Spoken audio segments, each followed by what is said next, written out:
Avaliação do governo Lula, saiu mais uma pesquisa nessa terça-feira, CNT-MDA. Avaliação negativa do governo Lula cresceu 13 pontos e chega a 44%. Essa pesquisa foi divulgada hoje, mostra que a avaliação do governo federal é positiva, a soma de ótimo e bom é 28,7%, regular para 26,3% e negativa para 44%. Negativa é a soma de ruim e péssimo. Não sabem ou não responderam, 1%. A avaliação positiva atingiu a mínima deste mandato. Na rodada anterior era 35%, agora 28,7%, como eu disse. Bom, qual é a metodologia da pesquisa? Contratado pela CNT, a Confederação Nacional de Transporte, o Instituto MDA fez 2.002 entrevistas presenciais entre os dias 19 e 23 de fevereiro. A margem de erro é de 2,2 pontos percentuais para mais ou para menos. A maioria desaprova o desempenho pessoal do presidente Lula. A avaliação pessoal dele é uma aprovação de 40,5% e desaprovação de 55,3%. A maioria diz que o presidente não merece reeleição. Essa foi a resposta de 64,8% dos entrevistados, contra 31,7% que acham que o presidente merece governar o país por mais 4 anos depois de 2026. Idade não é o fator principal. A maior parte das pessoas que participaram dessa pesquisa, 43,6%, falaram que a idade do presidente, que terá 81 anos em 2026, não é um fator relevante para a avaliação do voto. 36,2% disseram que é um problema, que é sim um problema porque prefere líderes mais jovens. E 17,3% disseram que a idade é uma vantagem porque valorizam líderes mais experientes. 2,9% disseram que não sabiam ou não responderam. Números dessa pesquisa que vai caminhando, né, Andresa, lado a lado com aquelas outras que a gente já vinha divulgando aqui. A Quest, salvo engano, foi a última que mostrou também a queda de popularidade do presidente da República. Todas estão mostrando, né, a queda na avaliação e na popularidade de Lula, que está aí na sua segunda metade, né, do governo, seu terceiro mandato.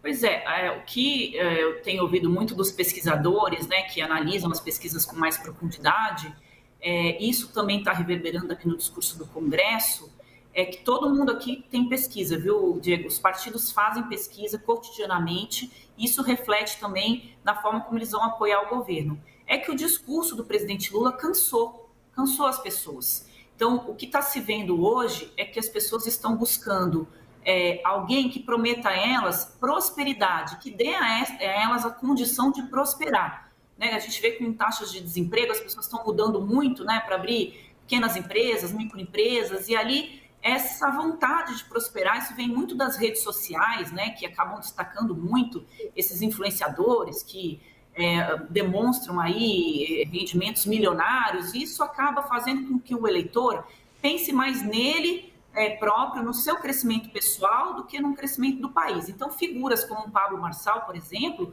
que a Justiça Eleitoral aí de São Paulo tornou inelegível, mas é algo que ele ainda pode conseguir reverter, estão crescendo nas pesquisas.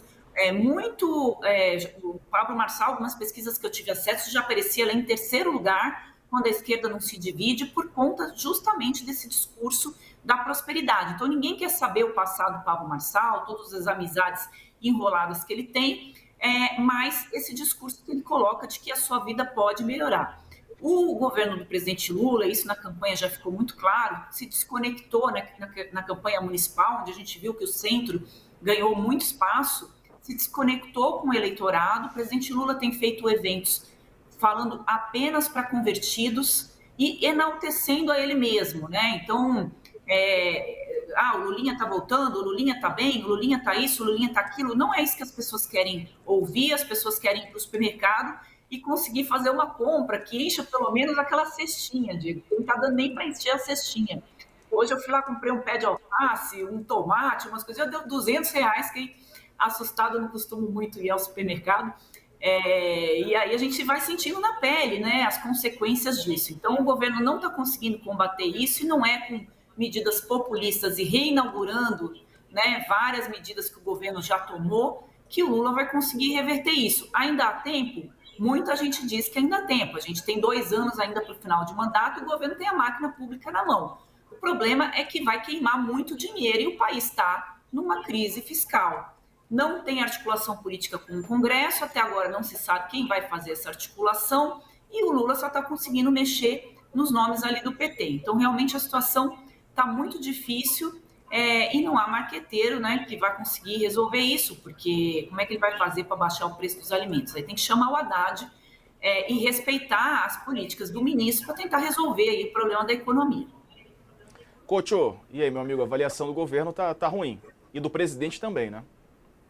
É, muito ruim. Eu acho que esses números que você acabou de citar aí são os piores índices do Lula desde que ele tomou posse pela primeira vez em 2003. Ele nunca teve números tão ruins. Isso está ligado ao que nós falamos antes sobre o atual momento do governo, que parece completamente perdido. Quer dizer, tentou várias coisas, não deu certo, aí a única coisa que fez de prático esse ano foi trocar o marqueteiro, trocar o chefe da SECOM, né? Fora isso, é tudo coisa antiga. Você usou a Andressa usou uma palavra que eu acho que define bem. O Lula cansou, cansou o discurso. Não é que ele está velho, o discurso é velho, sabe? E as pessoas cansaram disso, é o terceiro mandato dele. Então tinha que ter alguma coisa nova. Não tem. Ontem, por exemplo, ele convocou uma rede de rádio e televisão. Ele falou de coisas que já eram sabidas, né? O pé de meia, que teve um problema aí, continua aí a discussão no TCU, mas enfim, foi liberado o dinheiro, vão distribuir, começar a distribuir agora. Parece aquele programa do Silvio Santos, né? Quem quer dinheiro?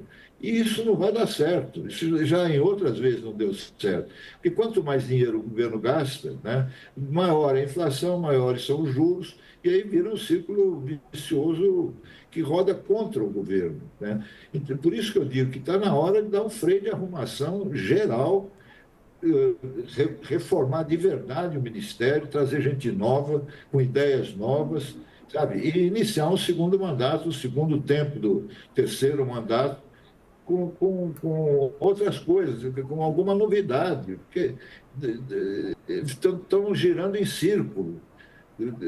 Não dá mais para viver do Bolsa Família, do Minha Casa Minha Vida, isso tudo já está incorporado à população, na paisagem, né?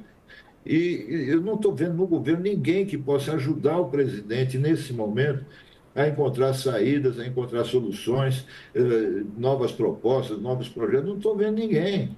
Sabe, o Ministério da Fazenda, que até o final do ano passado ia bem, né, conseguiu aprovar a reforma tributária, está uma bagunça ali, porque eu acho que a queda na popularidade está gerando mais queda na popularidade, porque ligou o modo desespero, né? Vai por tudo ou nada e não é assim que as coisas funcionam, né? Lamento muito dizer isso, mas é um momento muito difícil que o governo está passando e não estou vendo a curto prazo as saídas. Não estou vendo nenhuma ideia nova, nada para ser discutido no Congresso. O Congresso só quer saber de emendas, né?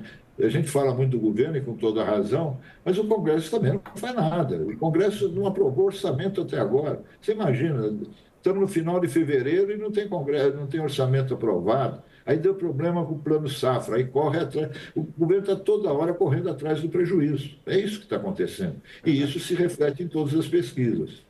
Vamos chamar a Letícia Casado. O único dado positivo que eu esqueci de falar, que eu anotei aqui, é que ele continua favorito para 2026. Né? Não apareceu nessa pesquisa nenhum candidato competitivo da oposição. Né? Então, o que mostra, Diego, Andressa, o Lula está perdendo para ele mesmo. Sim. Esse é o ponto. Verdade, até porque, né, o Bolsonaro não deixa ninguém aparecer da oposição, diz que ele é o candidato, mesmo todos nós sabendo que ele está inelegível, então não abre espaço para que, de fato, né, alguém da oposição se coloque como o adversário de Lula, se assim realmente for, né, em 2026, na disputa à presidência.